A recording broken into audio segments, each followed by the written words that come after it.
گائیں گے شان صحابہ کے ترانے صبح و شام، ہم صحابہ کے سپاہی، ہم محمد کے غلام۔ گائیں گے شان صحابہ کے ترانے صبح و شام، ہم صحابہ کے سپاہی، ہم محمد کے غلام۔ بسم اللہ الرحمن الرحیم۔ الحمد للہ نحمده ونستعینه ونستغفره ونؤمن به ونتوکل علیہ ونعوذ باللہ من شرور انفسنا ومن سیئات اعمالنا، من يهده الله فلا مضل له ومن يضلل فلا هادي له، ونشهد ان لا اله الا الله وحده لا شريك له، ونشهد ان سيدنا وسندنا ومولانا محمدا عبده ورسوله۔ سبحانك لا علم لنا الا ما علمتنا انك انت العليم الحكيم، فلله الحمد رب السماوات ورب الارض رب العالمين، وله الكبرياء في السماوات والارض وهو العزيز الحكيم۔ اما بعد فقد قال الله تبارك وتعالى في كلامه العزيز بعد اعوذ بالله من الشيطان الرجيم، ان فرعون علا في الارض وجعل اهلها شيعا يستضعف طائفة منهم يذبح ابناءهم ويستحيي نساءهم، صدق الله العظيم۔ اللهم اغفر لي ولمن ارتبطهم، اللهم اغفر لي ولمن ارتبطهم، اللهم اغفر لي ولمن ارتبطهم۔ بھائی بزرگ و دوستو، اللہ تعالیٰ کا بے انتہا شکر احسان ہے۔ اللہ تعالیٰ نے ہم سب لوگوں کو ایمان کی دولت سے نوازا۔ جس کے ساتھ اللہ تعالیٰ بھلائی کا ارادہ فرماتا ہے اسے ایمان دیتا ہے، اور جس کسی کے ساتھ بھلائی کا ارادہ نہیں فرماتا اسے ایمان سے محروم فرما دیتا ہے۔ آج کا دن 14 اگست ہے اور کل 15 اگست ہوگا۔ 15 اگست شرعی اعتبار سے کوئی معنی نہیں رکھتا ہے، عام تاریخوں کے اعتبار سے ایک تاریخ ہے، لیکن ملک کے اعتبار سے ایک بہترین تاریخ ہے، جس تاریخ میں ہماری اس ملک کو آزادی ملی تھی۔ 14 اگست میں پاکستان کو آزادی ملی تھی، وہ اپنا یوم آزادی مناتے ہیں، اور 15 اگست میں ہندوستان کو آزادی ملی تھی، جس کی خوشیاں پورے ملک میں پورے شان بان کے ساتھ کر و فر کے ساتھ منائی جاتی ہیں۔ سب سے پہلے اس مضمون کو بہت مختصر میں بیان کروں گا۔ ہر سال کئی ہفتے ہم بیان کرتے ہیں، لیکن اس سال جو ہے مختصر ہم بیان کریں گے۔ آئندہ جمعہ سیرت عائشہ رضی اللہ تعالیٰ عنہ کے سلسلے میں ہم کو کچھ بتانا ہے، اس لیے مختصراً آج جتنا ہو سکے ہندوستان کے جو فضائل ہیں، پھر ہندوستان کا جو مستقبل ہے، ان دونوں چیزوں کو ہم بیان کرنے کی کوشش کریں گے۔ سب سے پہلے اللہ تعالیٰ نے حضرت آدم علیہ السلام کو بنایا، سب سے پہلے انسان ہیں اور سب سے پہلے نبی ہیں۔ آدم علیہ السلام کو بنانے کے لیے اللہ تعالیٰ نے جس مٹی کا انتخاب کیا، انسان کو بنانے کے لیے سب سے پہلے اللہ تعالیٰ نے مٹی کا انتخاب کیا۔ جیسے فرشتوں کو نور سے بنایا، جنات کو پانی اور آگ اور ہوا سے بنایا، اسی طرح اللہ تعالیٰ نے انسان کو مٹی سے بنایا۔ مٹی سے بنانے میں اللہ تعالیٰ کی کئی حکمتیں ہیں جو خود انسان سمجھ سکتا ہے۔ جیسے مٹی میں کھدائی کے بعد مٹی کے اندر قیمتی چیزیں ملتی ہیں، اسی طرح انسان اپنی ذات کے اوپر محنت کرتا ہے تو اللہ تعالیٰ کے یہاں وہ اتنا قیمتی ہو جاتا ہے، بسا اوقات فرشتوں سے بھی آگے چلا جاتا ہے۔ تو اللہ تعالیٰ نے جس مٹی کا انتخاب کیا، اس مٹی کا نام دجنا تھا، بلکہ وہ مٹی جس مقام پہ رہا کرتی تھی اس کا نام دجنا تھا۔ یہ ابن عباس رضی اللہ تعالیٰ عنہ کی روایت ہے۔ اس کے بعد مفسرین کرام اور تشریح کرتے ہیں دجنا ہندوستان کے ایک علاقے کا نام ہے۔ یہ بھی ابن عباس رضی اللہ تعالیٰ عنہ راوی، ابن جلیل بھی ان کے ساتھ ہیں۔ پھر آگے اس کی تشریح کرتے ہیں دجنا وہی مقام ہے جسے ہندوستان میں آگے چلتے چلتے کثرت استعمال کی بنیاد پہ دکنا کہا گیا، پھر دکن کہہ دیا گیا۔ دکن کا علاقہ یہی ہے، کیرلا، کرناٹک اور اسی طرح آگے چلتے ہوئے تمل ناڈو، سری لنکا، یہ علاقہ دکن کا کہلاتا ہے۔ اللہ تعالیٰ نے حضرت آدم علیہ السلام کو پیدا کرنے کے لیے جس مٹی کا انتخاب کیا وہ ہمارے اس ملک کی مٹی تھی۔ اس کے بعد اللہ تعالیٰ نے حضرت آدم علیہ السلام کو جس علاقے میں اتارا وہ بھی ہمارا ہی ملک تھا۔ یہ بھی ابن عباس رضی اللہ تعالیٰ عنہ راوی ہیں، رسول پاک صلی اللہ علیہ وسلم نے فرمایا نزل آدم بالہند، آدم علیہ السلام کو سب سے پہلے ہندوستان میں اتارا گیا۔ جب ہندوستان میں اتارا گیا، ہندوستان تو کیا پوری دنیا میں کوئی انسان نہیں تھا، پوری دنیا میں کوئی انسان نہیں تھا۔ یہ پہلے انسان تھے حضرت آدم علیہ السلام، اور انہی کی پسلی سے پیدا شدہ حوا علیہ السلام تھے جن کو جدہ کی پہاڑی میں اتارا گیا، اور آدم علیہ السلام کو ہندوستان کی پہاڑی میں اتارا گیا۔ واستوحش، آدم علیہ السلام کو وحشت سی ہونے لگی، جب اپنے جنس کی کوئی چیز نظر نہ آئے تو دل میں ایک قسم کا خوف سا طاری ہوتا ہے۔ آدم علیہ السلام ایک وحشت میں مبتلا ہوئے۔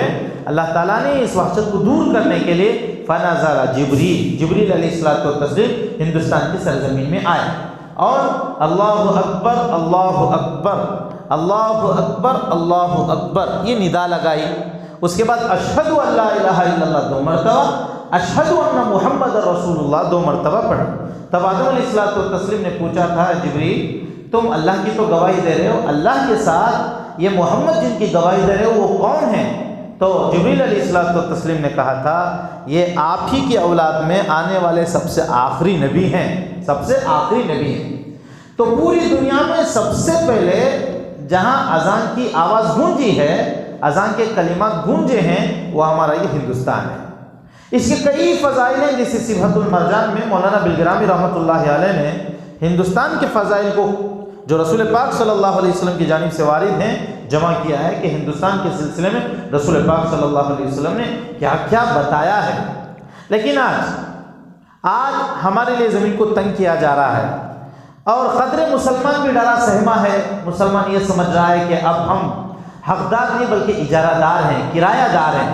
مسلمان کے دل میں کچھ آنے لگا ہے، اس لیے کہ ہر جگہ ظالموں کا تسلط ہے، جہاں بھی دیکھو ظالمانہ فیصلے، ان فیصلوں کے قالب میں دیکھتے ہوئے مسلمان سمجھ رہا ہے ابھی ہمارا ملک نہیں رہا۔ میرے دوستو، اللہ تعالیٰ کا ایک نظام ہے، ایک نظام ہے جو ازلی ہے۔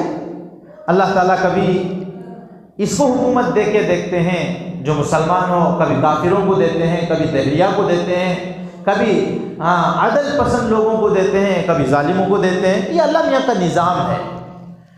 اور فرعون 400 سال تک جسے سر کا درد نہیں آیا تھا، جس کی بنیاد پہ اس نے یہ سمجھا کہ میں اب انسان نہیں ہوں، میں بھگوان ہو چکا ہوں، پھر شیطان نے بھی ورغلایا۔ ایسے آدمی کو بھی جب اللہ تعالیٰ نے مارنا چاہا سمندر میں لا کے ڈبو دیا۔ اللہ میاں کے یہاں دیر تو ہوتی ہے، اندھیر نہیں ہوتی ہے۔ لیکن آج ہم کو سمجھنا یہ ہے ہمارے ہندوستان سے ہمارا کیا تعلق ہے۔ کیا ہم جیسے کہا جاتا ہے 1000 سال ہم نے حکومت کی ہے، 800 سال حکومت کی ہے، کیا ہماری عمر اتنی ہی ہے جتنی بتائی جاتی ہے؟ حکومت کا تعلق 800 سال سے 1000 سال کا ہے، ہمارا تعلق تو اسی وقت سے ہے جب اس دنیا کو بنایا گیا، اس لیے کہ ہمارے سب سے پہلے نبی کو اللہ تعالیٰ نے ہندوستان میں اتارا، سب سے پہلے نبی کو اللہ تعالیٰ نے ہندوستان میں اتارا۔ اسی بنیاد پہ رسول پاک صلی اللہ علیہ وسلم کہا کرتے تھے مجھے ہندوستان سے ربانی خوشبو آتی ہے، مجھے ہندوستان سے ربانی خوشبو آتی ہے۔ اور رسول پاک صلی اللہ علیہ وسلم کو ہندوستان کی تلوار بھی پسند تھی، ہندوستان کی خوشبو بھی پسند تھی۔ اسی بنیاد پہ رسول پاک صلی اللہ علیہ وسلم نے ایک مرتبہ فرمایا اصابتان من امتی احرزهم اللہ من النار، عصابۃ تغزو الہند وعصابۃ تکون مع عیسی ابن مریم علیہ السلام۔ 2 جماعتیں ایسی ہیں جن کو اللہ تعالیٰ نے جہنم سے آزاد کر دیا ہے۔ ایک وہ جماعت جو ہندوستان میں ظلم کے خلاف آواز اٹھائے گی جس کو جہاد کہتے ہیں، دوسری وہ جماعت جو حضرت عیسیٰ علیہ السلام کا ساتھ دے گی۔ رسول پاک صلی اللہ علیہ وسلم نے فرمایا، ابو ہریرہ رضی اللہ تعالیٰ عنہ کہتے ہیں میرے حبیب نے مجھ سے وعدہ کیا ہے ہندوستان کے غزوے کا، اگر میں اس وقت زندہ رہوں تو اپنا سب کچھ مال متاع خرچ کر کے میں اس غزوے میں شریک ہو جاؤں گا، لوٹ کے آؤں گا تو بہترین غازی بن کے لوٹ کے آؤں گا، اور اگر میں شہید ہو گیا تو بہترین شہید ہو جاؤں گا، بہترین شہید ہو جاؤں گا۔ یہ رسول پاک صلی اللہ علیہ وسلم کی روایتیں ہیں۔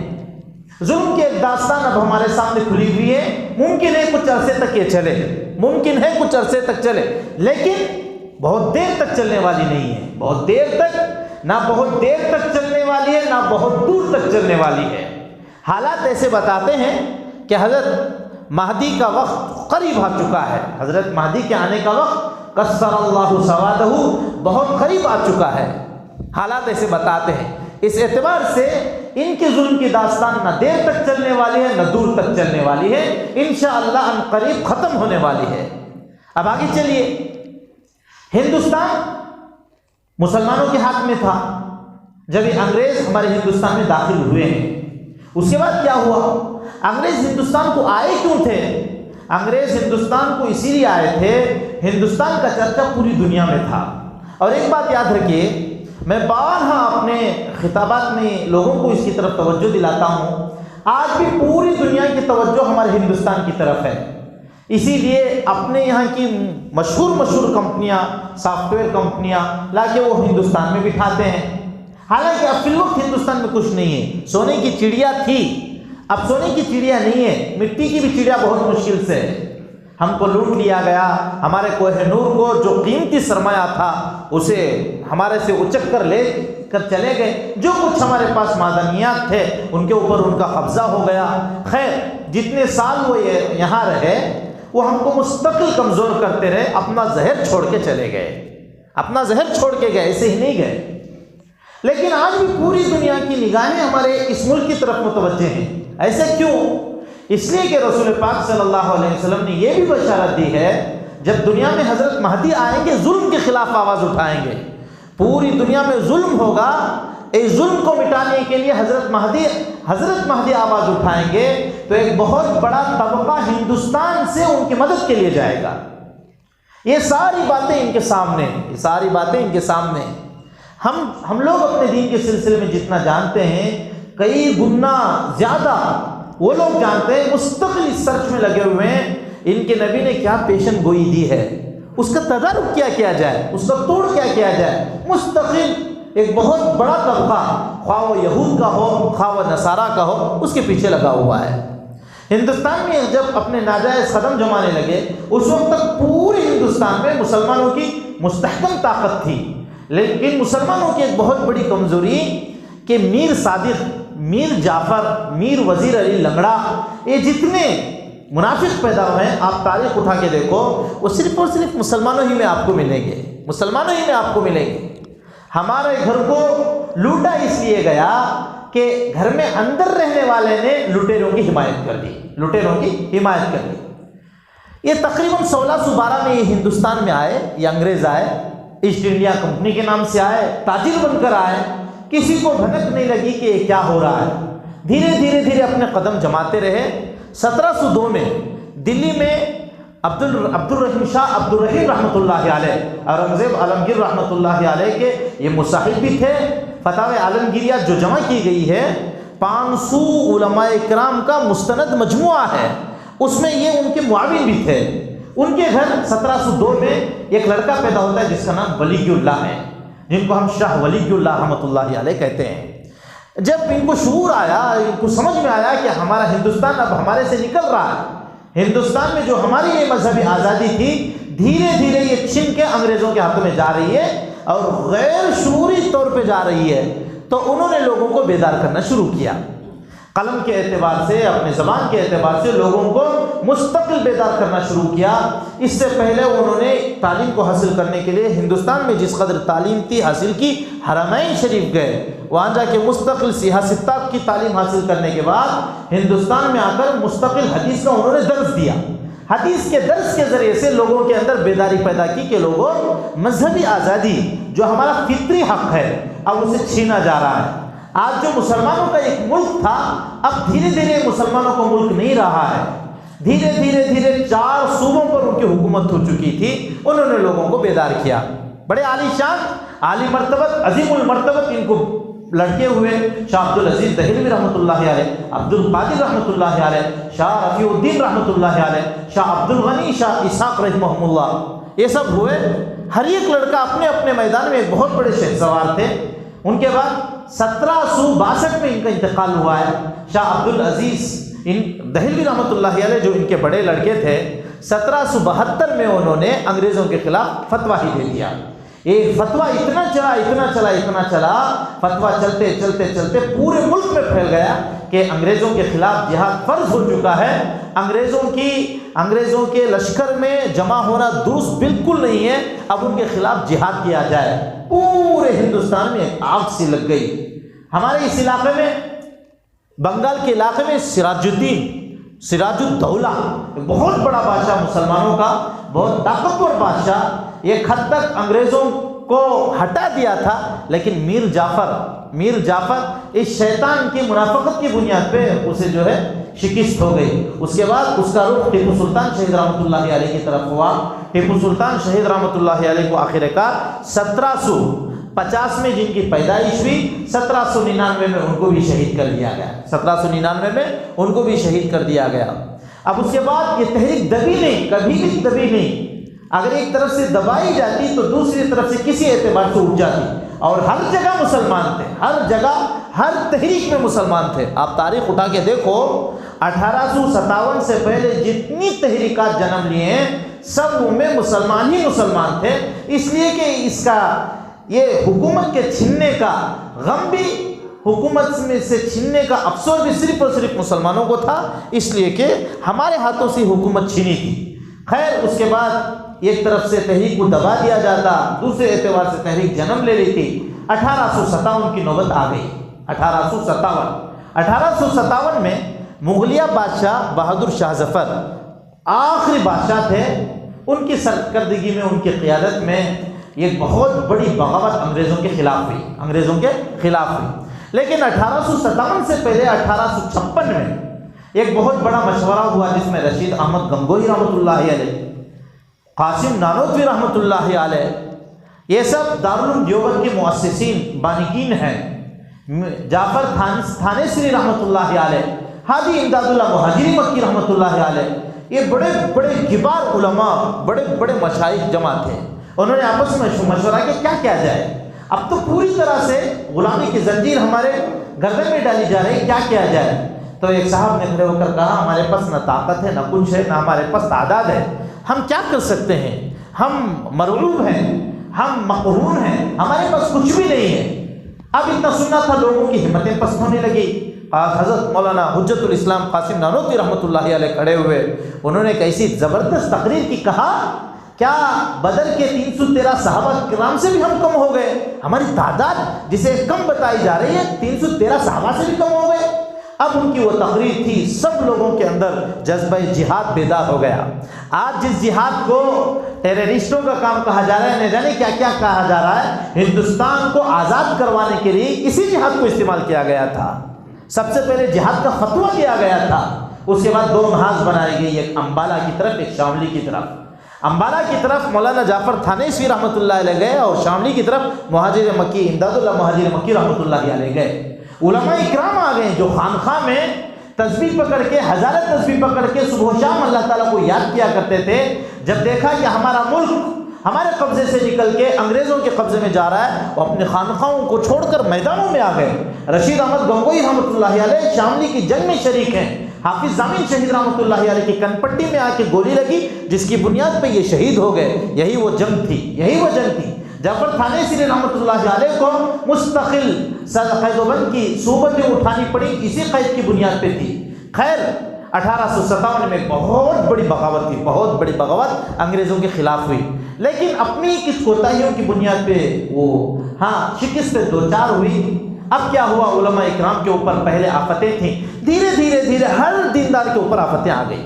آج ماب لنچنگ کی جا رہی ہے، جہاں کسی کو دیکھا جاتا ہے بہانہ بنا کے، شری رام کا بہانہ، نہ جانے کیا کیا بہانے بنا کے مار دیے جاتے ہیں. لیکن اس وقت کا حال کیا تھا؟ اس وقت کا حال اتنا برا تھا، علماء اکرام کو مستقل نشانہ بنایا جاتا تھا، علماء اکرام کو نوٹ کیا جاتا تھا.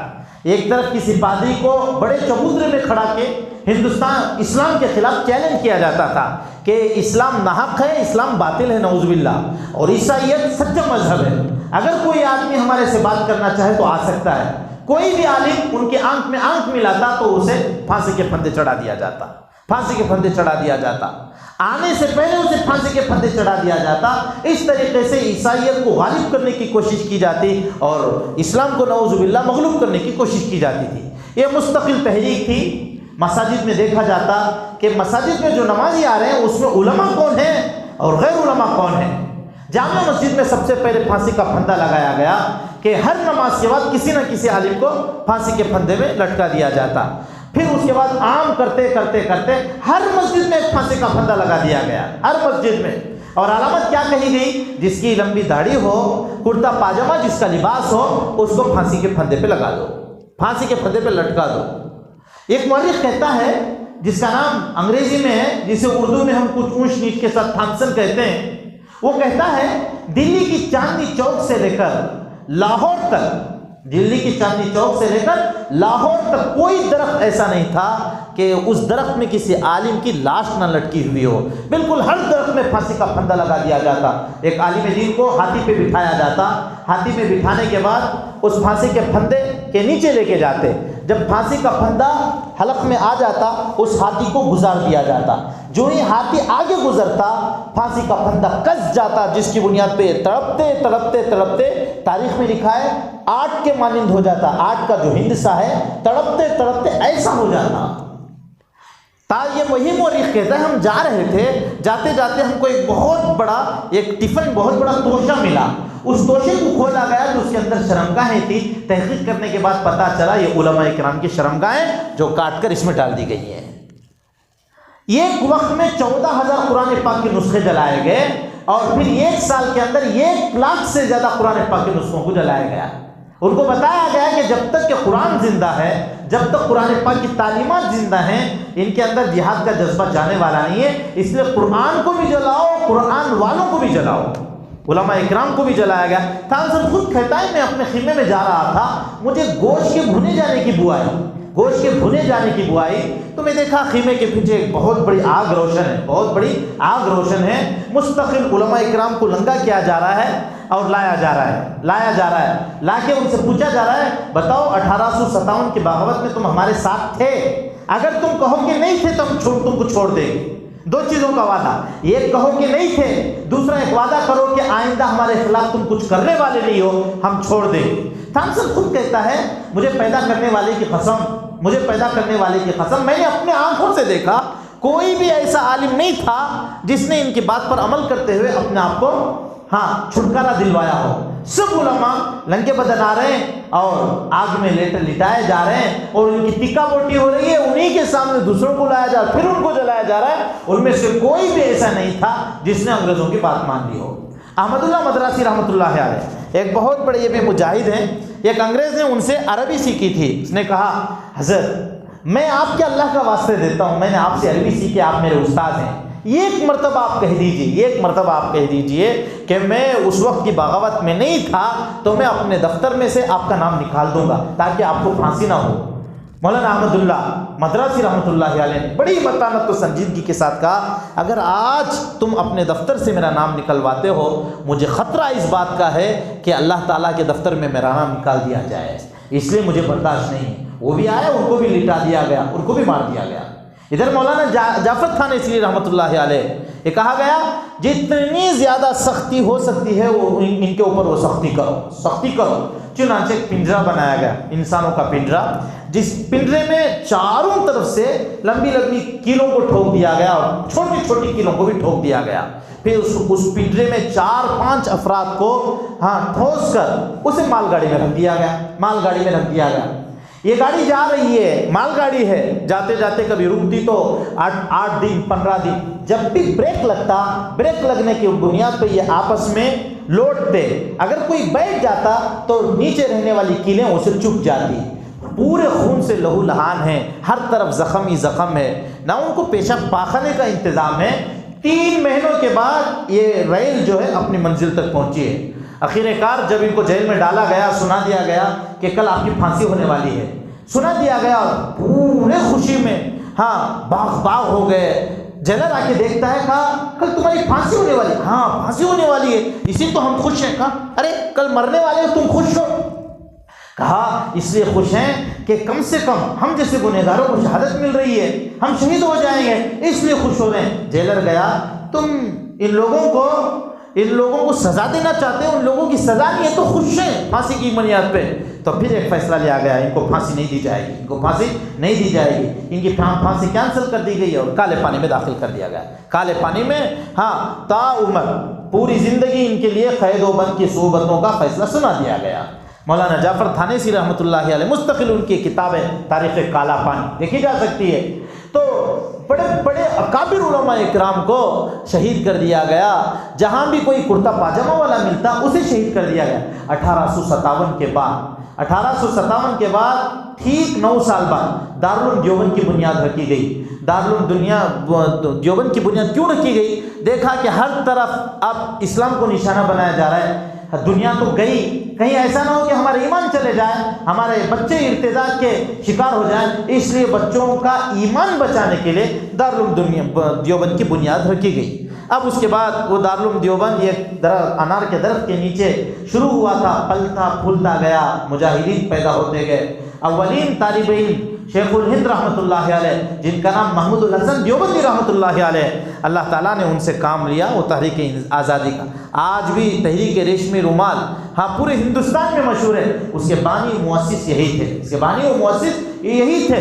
پوری دنیا میں انہوں نے جال پھیلا دی، ایک طرف ترکی سے رابطہ کر لیا، ایک طرف عرب سے رابطہ کر لیا، ہر طرف سے رابطہ کیا، کسی بھی طریقے سے ہمارے اس ہندوستان کو آزاد کروایا جائے، ہمارے اس ہندوستان کو آزاد کروایا جائے۔ بہت نڈھال تھے، بہت بوڑھے ہو چکے تھے، ایسے بڑھاپے کے عالم میں جب حج کرنے کے لیے مکہ گئے، مکے کے اوپر شریف آدمی، شریف جس کا نام تھا وہی حاکم تھا، اسے انگریزوں کا حکم ملا کہ محمود الحسن سے ہمارے خلاف اس نے جو فتویٰ دیا ہے وہ فتوے کے خلاف تم سائن لو، اگر دستخط نہ کریں ان کو ہمارے یہاں بھیج دو مالٹا میں۔ چنانچہ محمود الحسن رحمۃ اللہ علیہ نے دستخط نہیں کیا، انگریزوں کی حمایت میں دستخط نہیں کیا تو مالٹا کی جیل بھیج دی گئی، اور مالٹا بالکل ٹھنڈ ایسی ٹھنڈ اور ایسے بوڑھے ایسی ٹھنڈ میں 4-5 سال کی صعوبتوں کو برداشت کرنے کے بعد یہ واپس لوٹ کے آئے۔ ان کا انتقال ہو گیا، ان کے ساتھ 2 لوگ تھے، ایک حسین احمد مدنی رحمۃ اللہ علیہ، ایک عزیر گل رحمۃ اللہ علیہ،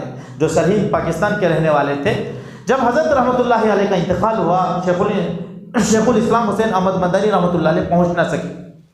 لوگوں نے آنے کے بعد پوچھا حضرت یہ کیا بات ہے؟ حضرت کو جب ہم غسل دے رہے تھے، غسل دینے کے لیے ہم نے کپڑا جب اٹھایا تو پشت کے حصے میں گوشت نہیں تھا، پشت کے حصے میں، پیٹھ کے حصے میں گوشت نہیں تھا۔ تو حسین احمد مدنی رحمۃ اللہ علیہ آنکھوں میں آنسو آ گئے اور انہوں نے کہا میں کیا بتاؤں یہ داستان، مالٹا کی جیل میں باقاعدہ آگ کے انگاروں میں لٹایا جاتا تھا اور سلاخوں کو گرم کر کے ان کو داغا جاتا تھا اور کہا جاتا تھا شیخ محمود الحسن تو اپنے فتوے کو واپس لے لے، اپنے فتوے کو واپس لے لے۔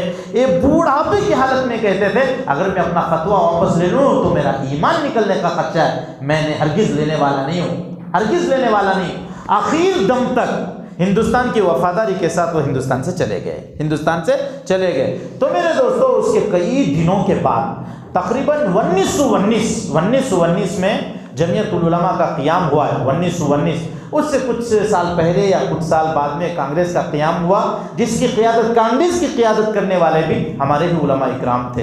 حضرت مولانا ابوالکلام آزاد رحمۃ اللہ علیہ یہ صدر رہے ہیں، کانگریس کو انہوں نے پروان چڑھایا ہے۔ اس کے بعد آپس میں مل کے انہوں نے کہا کہ اگر صرف اور صرف مسلمان رہے تو یہ جنگ ہم جیت نہیں سکتے۔ ہوتا کیا تھا، مسجد میں خنزیر کا گوشت ڈال دیا جاتا، مندر میں گائے کا گوشت ڈال دیا جاتا، اس طریقے سے آپس میں ہندو مسلمان کو لڑا کے ملنے نہیں دیا جاتا تھا۔ اب اکابر علماء اکرام نے بیٹھ کے سوچا اگر یہی حال رہا انگریز ہمارے اوپر حکومت کرتے ہی رہیں گے اور ہم لڑتے لڑتے مرتے ہی رہیں گے، اس لیے کیا کریں، ہندو مسلمان آپس میں متحد